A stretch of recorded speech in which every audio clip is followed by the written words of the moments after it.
অনেক সময় আমাদের প্রয়োজন পড়ে বিভিন্ন দেশের ভিসা চেক করার। আমাদের ভিতরে অনেকেই আছি যারা কাজের জন্য দেশের বাইরে যাব, আর যখন আমাদের ভিসাটি হয় তখন প্রয়োজন পড়ে আমাদের ভিসা চেক করার। আর সেই ভিসাটি চেক করার জন্য আমাদেরকে যেতে হয় বিভিন্ন ট্রাভেল এজেন্সিতে, আর সেখানে গেলেই আমাদের গুনতে হয় 100 থেকে 500 টাকা পর্যন্ত। আজকের এই ভিডিওটিতে আমি আপনাদের দেখিয়ে দেব একটি অ্যাপের মাধ্যমে আপনারা যে কোনো দেশের ভিসাটি কিভাবে চেক করবেন। মূল ভিডিওতে যাওয়ার আগে বলছি, ভিডিওটিতে একটি লাইক করে ভিডিওর পরবর্তী অংশটুকু কন্টিনিউ করবেন। ওকে, যে কোনো দেশের ভিসা যাচাই করার জন্য এজন্য শুরুতেই আপনাকে আমি প্রবাসী অ্যাপটি ওপেন করে নিতে হবে। অ্যাপটি কিভাবে রেজিস্ট্রেশন করবেন এ নিয়ে আমার চ্যানেলে ভিডিও দেওয়া রয়েছে।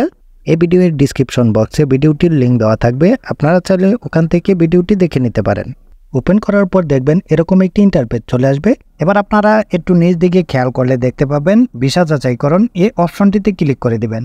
ক্লিক করার পর এখানে আপনারা অনেকগুলি দেশের নাম দেখতে পাবেন।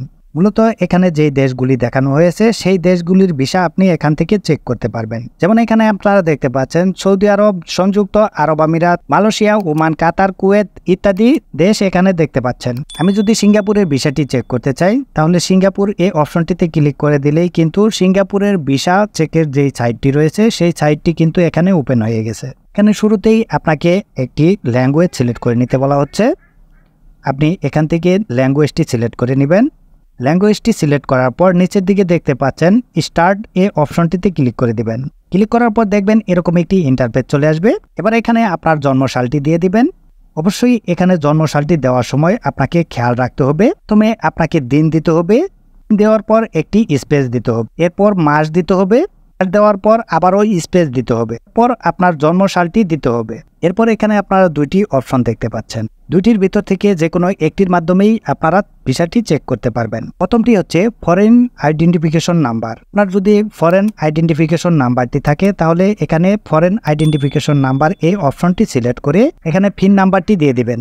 আর যদি আপনার ফরেন আইডেন্টিফিকেশন নাম্বারটি না থাকে তাহলে পাসপোর্ট নাম্বার এই অপশনটি সিলেক্ট করে এখানে আপনার পাসপোর্ট নাম্বারটি দিয়ে দিবেন।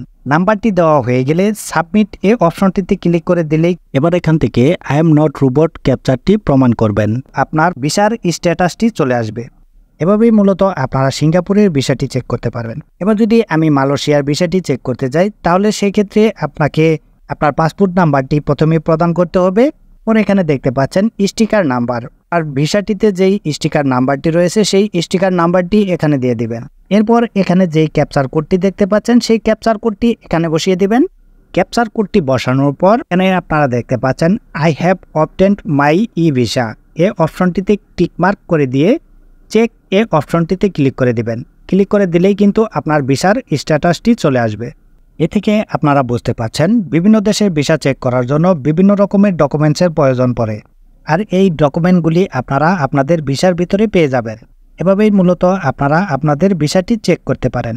এই ছিল আজকের ভিডিও। ভিডিওটি যদি ভালো লাগে তাহলে ভিডিওটিতে একটি লাইক করবেন এবং বন্ধুদের মাঝে শেয়ার করবেন। ভালো থাকুন, সুস্থ থাকুন, দেখা হচ্ছে পরবর্তী ভিডিওতে। আল্লাহ হাফেজ।